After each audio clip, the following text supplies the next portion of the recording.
وما أدراك ما ليلة القدر. الحمد لله وحده والصلاة والسلام على من لا نبي بعده. قال الله تعالى في كتاب المجيد: أعوذ بالله من الشيطان الرجيم، بسم الله الرحمن الرحيم. إنا أنزلناه في ليلة القدر وما أدراك ما ليلة القدر. ليلة القدر خير من 1000 شهر. تنزل الملائكة والروح فيها بإذن ربهم من كل أمر. سلام هي حتى مطلع الفجر. حضرات سامعین، السلام علیکم ورحمۃ اللہ وبرکاتہ۔ جیسا کہ آپ حضرات کو یہ معلوم ہے، اور یہ مہینہ رمضان کا مہینہ ہے، اور یہ اخیر عشرہ ہے۔ رمضان کے مہینے میں جو خاص طور پر عبادات ہیں، روزہ، تراویح، اسی طریقے سے اعتکاف، ایک اور عبادت ہے جس کو ہم شب قدر یا لیلۃ القدر کہتے ہیں۔ اس آیت کریمہ میں اسی شب قدر کے بارے میں خیر من 1000 شہر اللہ کے پاک نے فرمایا، ہزاروں رات سے افضل یہ بے شک رات ہوتی ہے، ہزاروں رات سے افضل بے شک یہ رات ہوتی ہے، فرشتے کے اترنے کا سبب یہ رات ہوتی ہے۔ طلب روزی جو کرتا ہے اسے وہ رزق دیتا ہے، طلب روزی جو کرتا ہے اسے وہ رزق دیتا ہے، جو چاہے مغفرت وہ اس کو بخش دیتا ہے۔ اگر کوئی مبتلا ہو مرض میں صحت کا طالب ہو، کسی پر بار ہو گر قرض کا راحت کا طالب ہو، کوئی جو چاہے اس کو عطا اولاد صالح ہو، کوئی اگر چاہے اس کو عطا اولاد صالح ہو، بدلنا جو چاہتا ہے اگر کوئی تقدیر طالع کو۔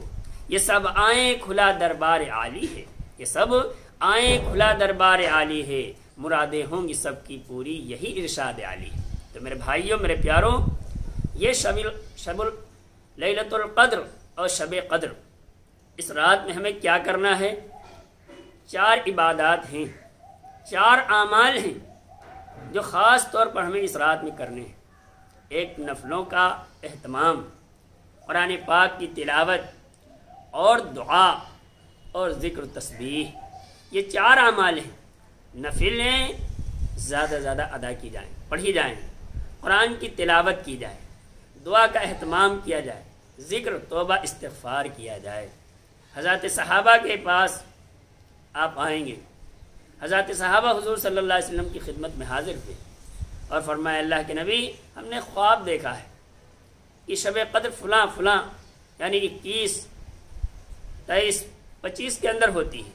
اور بھی دیگر صحابہ آئے تو خواب سے کوئی شرعی حکم ثابت تو نہیں ہوتا ہے، لیکن اللہ کے نبی صلی اللہ علیہ وسلم نے فرمایا، اللہ کی طرف سے یہ باقاعدہ الہام ہوا کہ جس روز بارش ہو اور آپ اپنے آپ کو سجدہ جب کریں تو کیچڑ اور پانی میں سجدہ کرتے ہوئے محسوس کریں، تو یہی شب قدر ہوگی۔ حضرات صحابہ نے اس بات کو 20 تاریخ کو بیان کیا ہے۔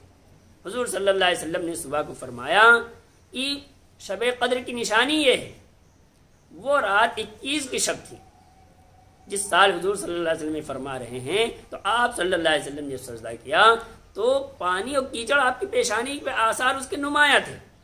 تو حضور صلی اللہ علیہ وسلم کی بات سے یہ ثابت ہو گیا کہ شب قدر 21 کو ہوتی ہے۔ اس کے علاوہ اور دیگر حدیثیں آپ پڑھیں گے۔ مختلف احادیث جمع کرنے کے بعد جو خلاصے کے طور پر آپ سے بات عرض کرنی ہے وہ یہ ہے کہ شب قدر 21، 23، 25، 27 اور 29 تاریخ میں ہوتی ہے۔ اور اس میں کیا ہوتا ہے؟ اس میں فرمایا خیر من 1000 شہر، جس کو ایک رات میسر ہو گئی اس کو گویا 82,000 سال میسر ہو گئے، 82,000۔ اب آپ بتائیے، اگر ایک رات اللہ نے ہمیں توفیق عطا فرما دی عبادت کی، اور رمضان کی اخیر عشرے کی طاق راتوں میں ہوتی ہے، تو ہمیں اور آپ کو چاہیے کہ ہم اس مہینے کی قدر کریں، اور خاص طور پر اس اخیر عشرے کی قدر کریں۔ اور اس میں جو شب قدر ہے یعنی طاق راتیں ہیں جو ہیں 21، 23، 25، 27، 29، اس کا ہم اہتمام کریں، عبادات کے اندر گزاریں۔ عبادت کیا کرنی ہے؟ ہم لمبا قیام کریں، لمبے سجدے کریں، اپنے لیے دعا مانگیں، اپنی صحت کے لیے اور یہ جو وبا پھیلی اس کے لیے پورے عالم کے انسانوں کے لیے دعائیں مانگیں. جو اللہ سے مانگی جاتی ہیں دعائیں، اس دعا کا مانگنا بھی عبادت ہے. اگر اپنی صحت کے لیے مانگتے ہیں تو اس پہ بھی اللہ ہمیں اجر دیتے ہیں، یہ بھی اللہ کی یہاں عبادت لکھی جا رہی ہے. اپنی روزی کے لیے اللہ سے ہم دعا مانگتے ہیں تو اس کی عبادت لکھی جا رہی ہے. اگر اپنے گھر کی خوشحالی کے لیے ہم دعا مانگتے ہیں تو اس پر بھی ہمیں عبادت کا ثواب ملتا ہے. تو دعاؤں کے اندر ہم کنجوسی نہ کریں.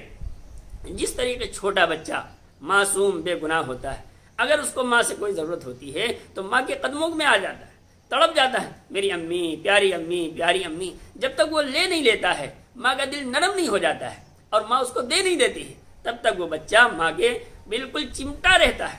ہمیں اور آپ کو چاہیے اللہ پاک اگر ہم کو یہ راتیں میسر فرما دیں تو ہم اللہ سے چمٹ جائیں، لپٹ جائیں. اے پیارے اللہ مجھے معاف فرما دے، اے اللہ مجھے معاف فرما دے، اے اللہ یہ وبا اس کو اس دنیا سے ختم فرما دے.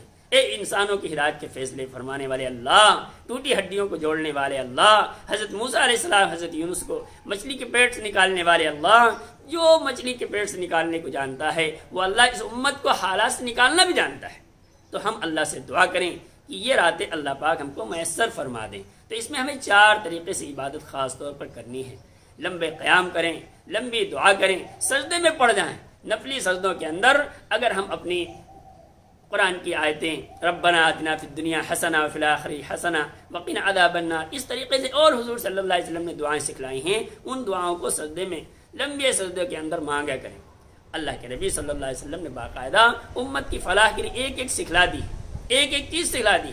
ہمیں چاہیے کہ ہم دعاؤں کا اہتمام کریں. اس کے علاوہ جمگٹا جمع کر لینا، بھیڑ بھاڑ جمع کر لینا اس ماحول میں تو بالکل منع ہے. عام دنوں کے اندر یہ چیز شب قدر کے اندر صرف میں اور میرا اللہ، بندہ ہو اور اللہ ہو، اور بندے اور اللہ کا تعلق ہو. اس کے علاوہ ہم تمام دیگر جو غیر شرعی امور ہیں ان سے اپنے آپ کو بچانے کی کوشش کریں. اللہ ہم سب کو شب قدر میسر فرمائے، رمضان کے مہینے کے اندر ہم سب کی مغفرت فرمائے، اور صحیح سے رمضان کو گزارنے کی توفیق عطا فرمائے. وما علینا الا البلاغ.